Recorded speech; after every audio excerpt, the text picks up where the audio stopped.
Jalur menuju Terminal Manuver Gilimanuk, Patung Siwa hingga Anjungan Betutu yang selama beberapa bulan terakhir dikeluhkan masyarakat akibat rusak parah, akhirnya mendapat perhatian serius. Pemerintah Kabupaten Jembrana melalui Dinas Pekerjaan Umum dan Penataan Ruang atau PUPR bergerak cepat memperbaiki sejumlah titik jalan yang dinilai membahayakan pengendara. Kerusakan jalan sepanjang kurang lebih 300 meter itu sebelumnya sempat menjadi sorotan, terutama saat musim hujan karena lubang jalan tergenang air dan sulit terlihat pengguna jalan.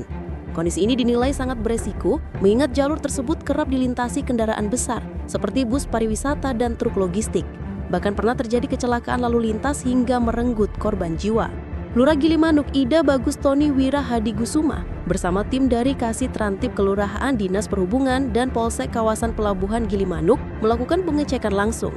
Dari hasil pemantauan, sedikitnya 5 titik lubang cukup parah ditemukan di jalur menuju Terminal Manuver. Sementara dari arah Patung Siwa menuju Anjungan Betutu Gilimanuk, terdapat 4 titik kerusakan jalan.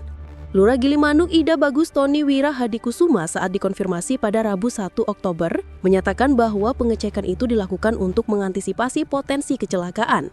Dijelaskan bahwa kondisi jalan yang rusak dan berlubang diidentifikasi sebagai faktor risiko yang perlu segera ditangani. Tony menambahkan penyebab utama kerusakan jalan tersebut disebutkan adalah curah hujan tinggi yang menggerus aspal serta beratnya kendaraan besar yang melintas setiap hari. Menindaklanjuti laporan itu, Pemkab Jembrana melalui Dinas PUPR langsung melakukan perbaikan.